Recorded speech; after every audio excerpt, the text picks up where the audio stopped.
우리 그 터키에 가면 요즘에 이제 튀르키예라고 하죠. 발음도 참 어려운데 튀르키예로 이름이 바뀌었는데 이즈니크라는 소도시가 있습니다. 하나 보여주시죠.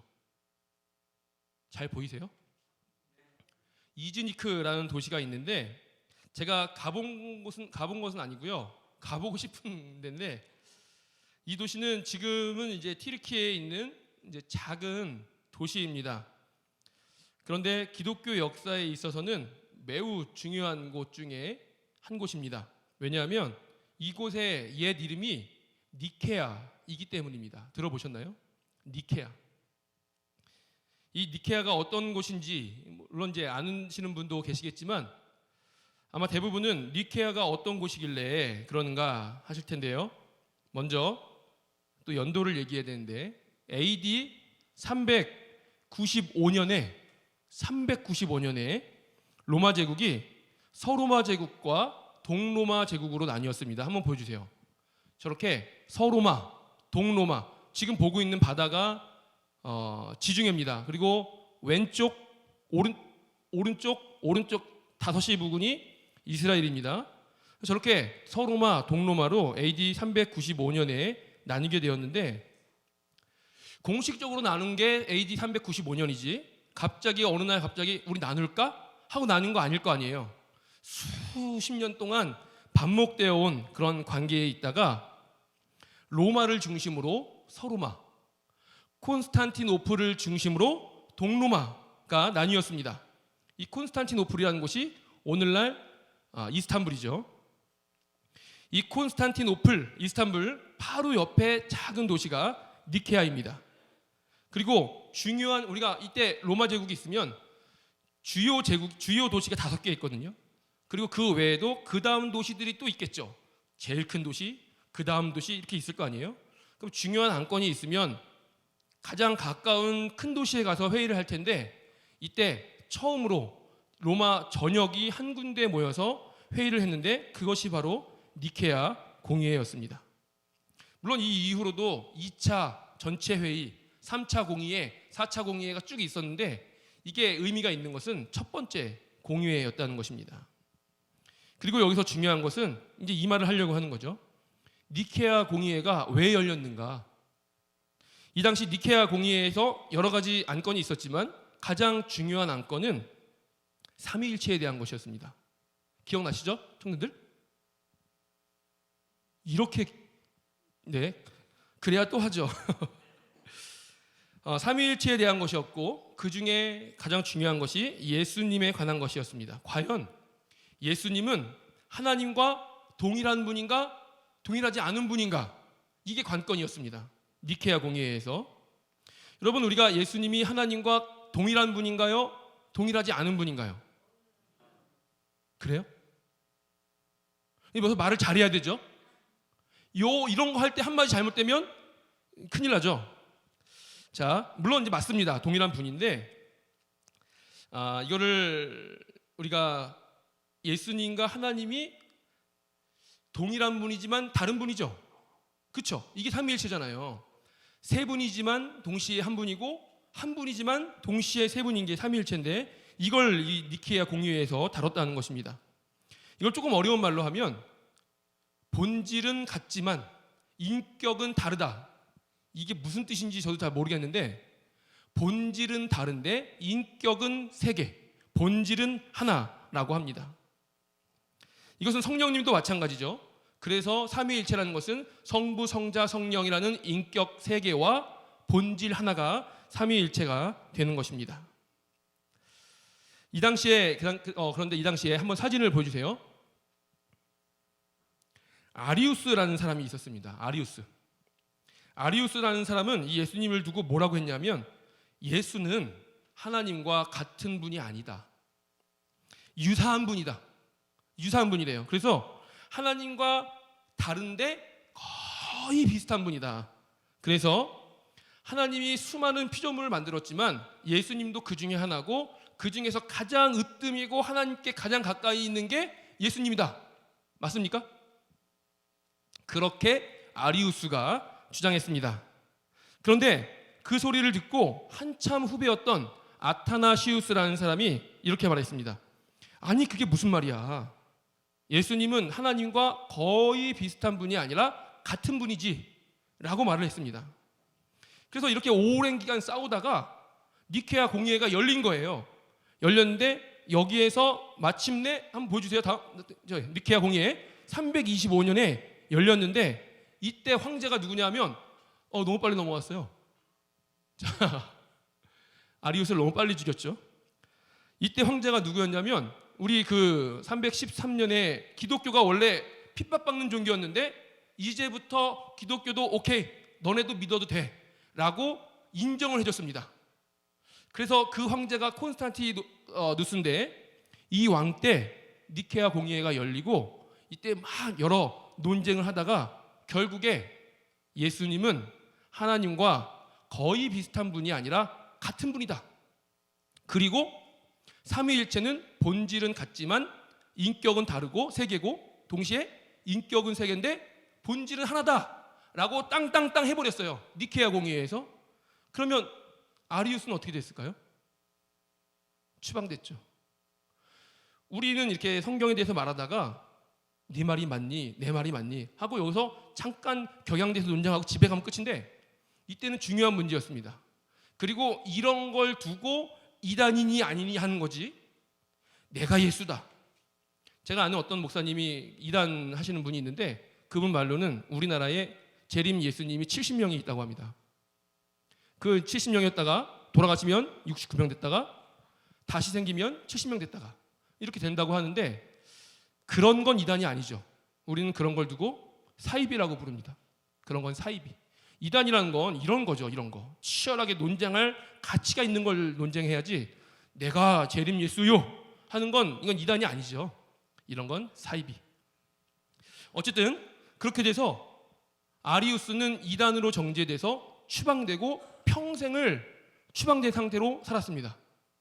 이 당시에 이단이라는 것은 너 오늘부터 이단 이게 아니라 사회적으로 거의 매장이 되는 거죠. 이렇게 해서 삼위일체 교리가 형성되게 되었습니다.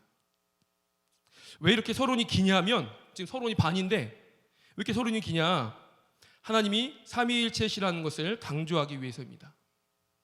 하나님이 삼위일체로서 성부 하나님, 성자 예수님, 성령님, 성령 하나님이 인격은 세 분, 본질은 한 분. 본질은 한 분, 인격은 세 분. 이렇게 해서 삼위일체이신데 그런데 이 하나님이 우리끼리 교제하는 이 즐거움을 사람을 만들어서 사람에게도 알려주자 하고 사람을 창조하셨죠. 인간끼리의 교제도 마찬가지거니와 인간과 하나님의 교제는 더 얼마나 즐겁습니까? 그런데 오늘 본문을 보니까 드디어 하나님이 아담은 있는데 두 번째 인간을 창조하시는 게 오늘 나옵니다. 지금까지는 아담 혼자였는데 이제 드디어 교제를 할 수 있는 두 번째 인간이 만들어지는 거죠. 그 두 번째 인간에 대해서 오늘 성경이 설명하고 있는데 2장 18절에 보니까 하와를 두고 뭐라고 말하냐 하면 한번 보여주세요. 함께 읽겠습니다. 시작. 내가 그를 위하여 돕는 배필을 지으리라. 누구죠? 하와죠. 하와가 돕는 배필입니다. 우리 성경에는 특히 구약에는 여자가 남자를 위해서 존재하는 것 같은 뉘앙스를 풍기는 성경 구절이 굉장히 많습니다. 오늘 구절도 마찬가지죠. 돕는 배필을 만들겠다고 합니다. 누가 돕죠? 하와가. 누구를 돕죠? 아담을. 누가 메인입니까? 아담이. 누가 조력자입니까? 하와가. 그런데 전혀 그런 뜻이 아닙니다. 여기서 하와로 말하는 배필, 돕는 배필, 하와. 배필이 히브리어로 나가드라는 말인데 이 단어에는 어떤 의미가 들어있냐면 여자는 최소한 아담과 같은 위치에 있다. 최소한. 그리고 돕는 배필이잖아요. 그 돕다가 무슨 뜻인가? 히브리어로 에제르인데 이 단어는 주로 언제 사용되냐면 성경에서 돕다라는 말이 여러 개 나오는데 언제 주로 사용되느냐? 하나님이 인간을 도우실 때. 그러니까 여자가 남자를 도울 때 어떻게 돕는단 말이에요? 하나님이 인간을 돕는 것처럼. 그럼 누가 더 잘났습니까? 헷갈리세요? 여자가 더 잘났다는 말이잖아요. 제가 지금 여기 여성분이 많다고 여자 편을 드는 게 아니라, 그런데 이거를 누가 더 위에 있냐? 그러면 여자가 더 높네? 여자가 주인공이었네? 이 말을 하는 게 아니라, 이런 식으로 본다면 뭐 한도 끝도 없고, 우리가 성경을 해석할 때 전체 성경 신학을 따져야 되는데, 이것은 마치 성부와 성자와 성령이 한 분인 것처럼, 사람도 남자와 여자가 둘이지만 하나다라는 걸 말하는 거죠. 성부와 성자와 성령이 한 분인데, 우리는 성경을 보면서 마치 성부 하나님이 더 위에 있는 것처럼 느껴집니다. 실제로 성경에서 성령은 하나님으로부터 나온대요. 근데 한 분이래요. 이해가 되지 않죠. 근데 마찬가지로 남자와 여자도 둘이지만 하나다라는 것을 말하고 있는 것입니다. 이것이 하나님이 지어주신 가정의 시작이라는 것이죠. 아담과 하와처럼요. 이런 원리를 신약에서 해석한 것이 있는데, 바로 에베소서 5장 22절부터 25절인데 좀 길지만 우리 다 같이 한번 읽어보겠습니다. 시작. 아내들이여 자기 남편에게 복종하기를 주께 하듯 하라. 이는 남편이 아내의 머리됨이 그리스도께서 교회의 머리됨과 같음이니 그가 바로 몸의 구주시니라. 그러므로 교회가 그리스도에게 하듯 아내들도 범사에 자기 남편에게 복종할지니라. 남편들아 아내 사랑하기를 그리스도께서 교회를 사랑하시고 그 교회를 위하여 자신을 주심같이 하라. 끝인가요? 그렇죠. 무슨 말입니까? 아내는 남편에게 어떻게 해야 되냐면, 교회가 그리스도를 대해서 하는 것처럼, 주종관계처럼 느껴지네요. 그런데 남편은 아내에게 어떻게 해야 되냐면, 그리스도께서 교회를 사랑하는 것처럼.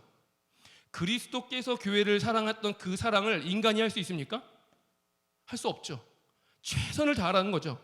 결국 남자도 여자도 마치 남자가 나보다 위에 있는 것처럼, 남자는 여자를 대할 때 마치 그리스도가 교회를 사랑하는 것처럼 네가 할 수 있는 것보다 더 큰 사랑을 하라는 거죠. 최선을 다하라는 말입니다. 서로 최선을 다해라. 이것이 하나님이 우리에게 허락하신 가정의 시작이라는 겁니다. 물론 자녀와의 관계도 마찬가지입니다. 에베소서 계속해서 6장을 보면 자녀들은 최선을 다해서 부모님을 공경하고 순종해라. 부모는 자녀를 노엽게 하지 마라. 이게 여러분이 앞으로 이뤄야 될 가정입니다.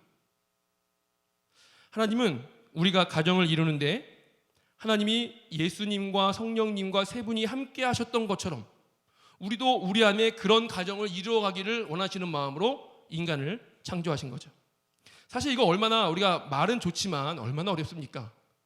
그런 관계로 가정을 평생을 이어가려면 얼마나 많은 노력이 필요합니까? 저절로 이루어지는 거 아니잖아요. 어떻게 우리가 하나님처럼 살 수 있습니까? 그러나 우리가 그렇게 하기로 마음 먹고 기도하며 시작하려고 노력만 한다면 그 이후에 성령님께서 우리와 함께 하시겠습니까? 안 하시겠습니까? 당연히 함께 하시죠. 그게 성령님의 별명의 파라클레토스의 뜻이죠. 시작만 한다면, 마음만 먹는다면 그 이후에는 하나님이 반드시 도우실 것입니다. 만들어 놓고 니네끼리 알아서 살아 하시는 분이 아니기 때문이죠.